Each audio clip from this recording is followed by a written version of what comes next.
Resto Geek. Mes chers enfants, nous sommes réunis ici aujourd'hui. Aucun absent ou retardataire, mais c'est merveilleux. Tu vas voir, ici, c'est un peu la colo. Retire-toi, vil démon infernal, créature des abysses. Après... Tarte à la rhubarbe demande d'incroyables séries. Tardis, pour faire court. Et c'est Stalas qui nous en parle. Et qui va nous parler de... Vas-y, balance la bande-annonce. Qui va nous parler. Attendez, Le insaisissable.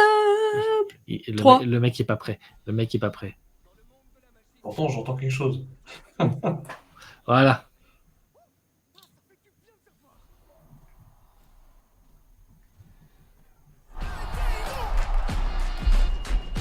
Ça a l'air trop bien. D'après cette carte, bizarrement, j'ai besoin de vous.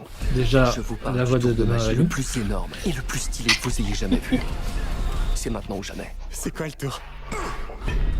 Le diamant cœur. Tu repères Le le joyau truc. le plus cher de l'histoire. Il a quoi de si spécial ce diamant? Comment ça le connaît, Ça ça? fait des décennies que les Vanderberg vendent des diamants aux chefs de guerre, aux marchands d'armes, aux trafiquants, pour les aider à faire leur blanchiment. On n'arrête pas le diable en lui coupant les mains, mais en lui piquant son portefeuille. Sésame, ouvre-toi.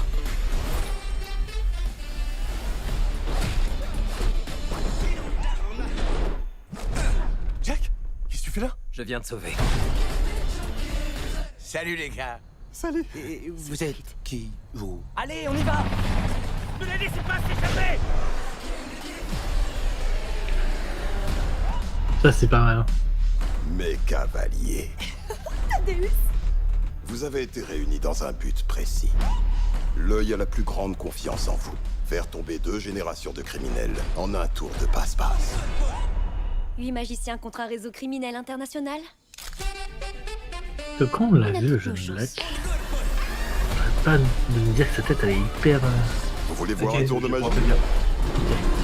Le spectacle vous plaît? On peut passer aux choses sérieuses. Et son nom aussi, qu'il essaie de le retenir, peut-être. On va tous mourir. On s'est éclaté.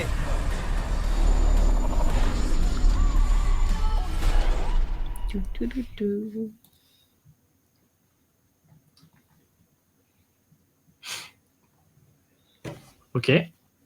Et donc, effectivement, nous allons parler du 3e volet d'Insaisissable. Donc, une série, j'allais dire n'importe quoi.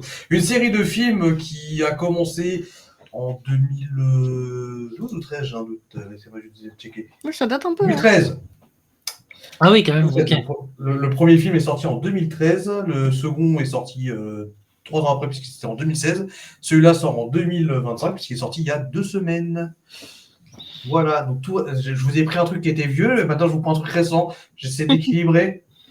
C'est bien, c'est bien. C'est parce que t'as 50 ans. Et pour le coup, vu il y a vraiment pas très longtemps, puisque ma séance c'était il y a 7 heures.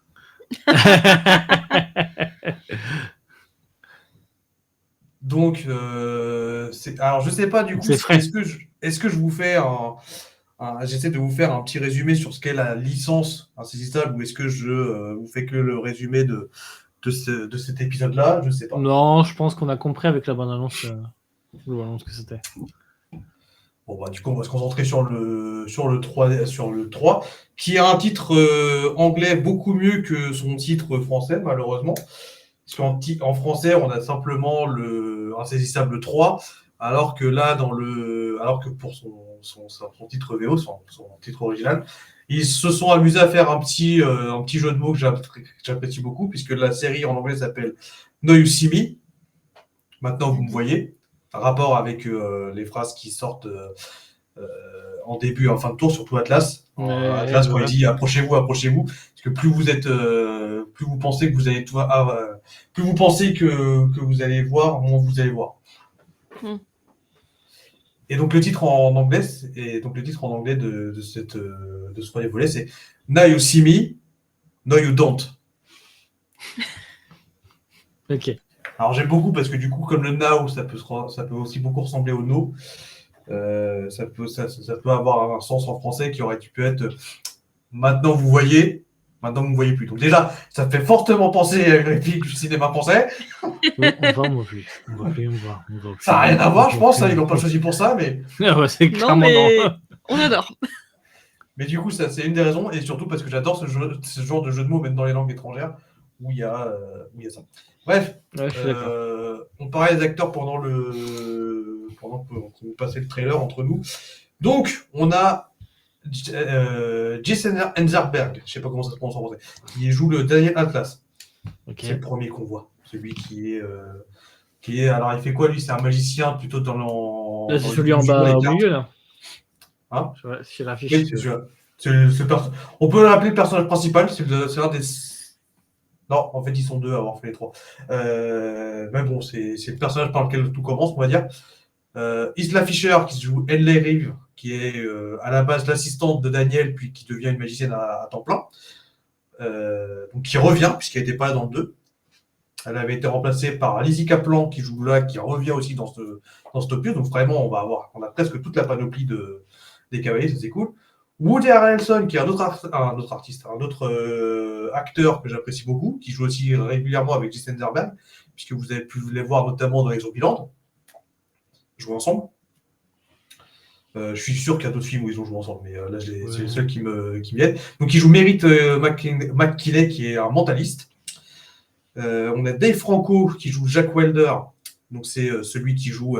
c'est un escroc. Pickpocket, enfin pas forceur, comment ça s'appelle déjà, ceux qui arrivent à crocheteur. Les crocheteurs. Ah oui, ok. Qui est aussi un très très bon lanceur de garde. C'est celui qui apparaît quand le train tombe. J'essaie de vous les présenter en même temps dans la cinématique. C'est pas une cinématique, on s'en fout, ça revient même. Donc ça, c'est les anciens membres. Après, pour en citer un autre qui ne fait qu'apparaître dans cet opus à la toute fin, il y a Mark Ruffalo. Là, je pense que j'ai pas besoin de le présenter.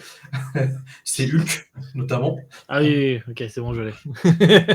J'ai pas son nom, mais... Quand on veut le penser, quand je veux le présenter, en général, je dis que c'est Hulk, parce que c'est vrai qu'il a... Oui, et ça marche très bien.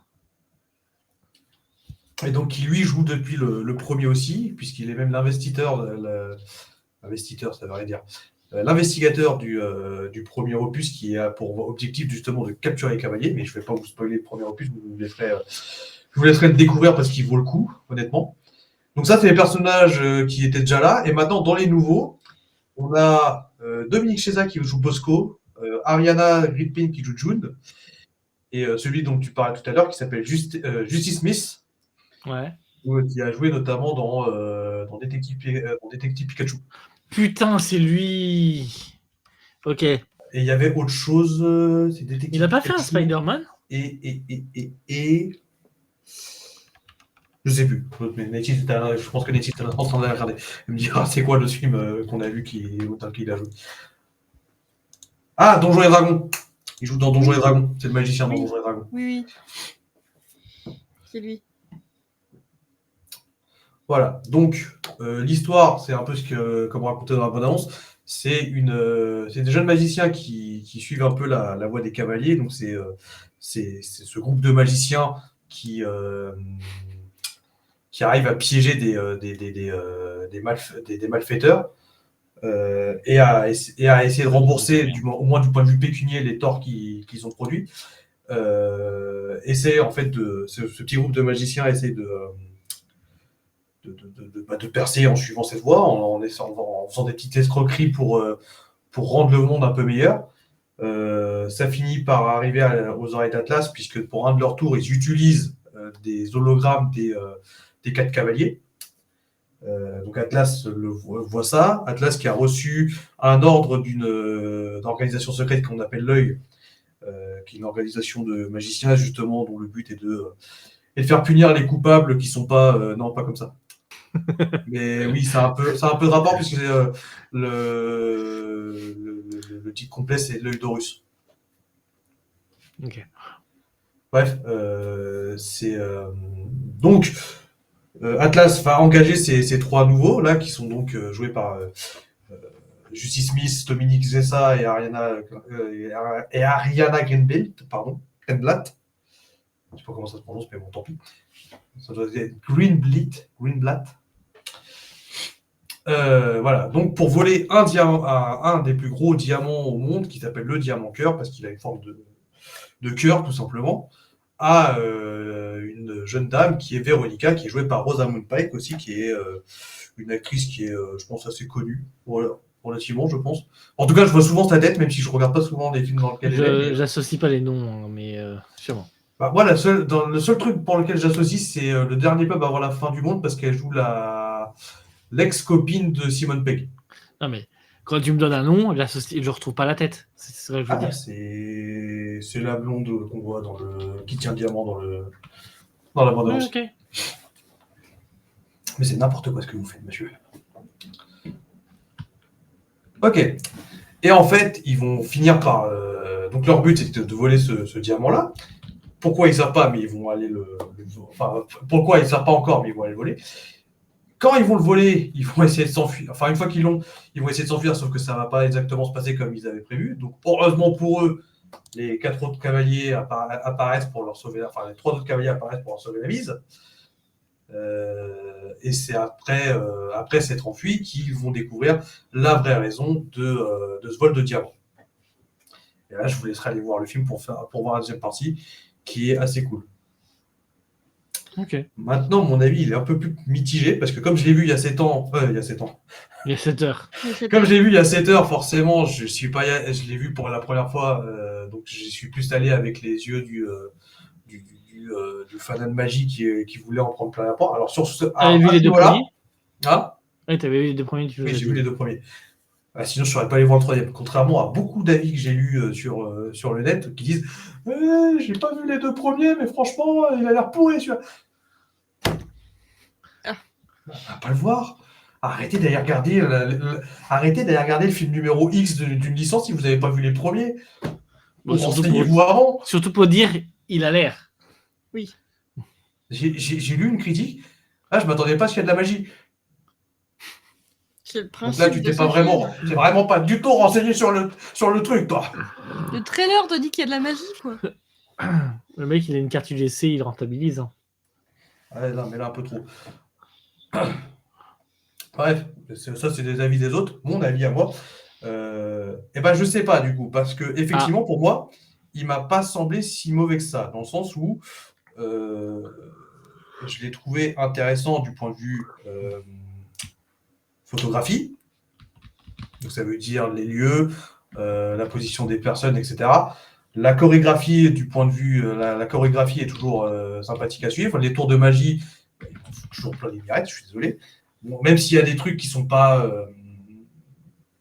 forcément très logiques. Par exemple, qu'un jeune magicien arrive à foutre KO des agents policiers entraînés grâce à la magie. Bon, tu sais, ça manque de budget dans la police. Alors, dans la police, d'accord. Allez, dans la police, pourquoi pas. Par contre, Mérite, qui est mentaliste, se voit dans le film être au corps à corps avec avec le chef de garde du corps de Véronica, donc la mafieuse, donc chef du corps de mafieux, donc quand même un gars relativement baraqué, normalement expert en combat, enfin j'espère du moins, enfin expert en tout cas connaisseur de combat, se voit maîtrisé non pas par l'hypnose comme il a tenté de le faire parce qu'il est pas réceptif, mais par une clé de bras. Alors, j'ai pas de mal à croire que les gens s'entraînent, mais au bout d'un moment, je sais pas, mais magicien combattant, bon, les chorégraphies restent sympathiques à regarder. Et j'ai envie qu'ils s'en sortent. Mais quand ils s'en sortent, je veux que ça soit par la magie, pas par un tour, pas par là. S'il y a eu un peu trop de mouvements comme ça dans ce film-là pour que j'apprécie autant. D'autant que dans le 1 et le 2, il y a aussi des scènes de poursuite avec la police. Parce que bien entendu, ce que font les cavaliers, c'est illégal. Tu m'étonnes. D'ailleurs, au passage, arrêtez de foutre Interpol comme ça. Ce ne sont pas des agents exécutifs, Interpol. C'est administratif, bordel de merde. Bref.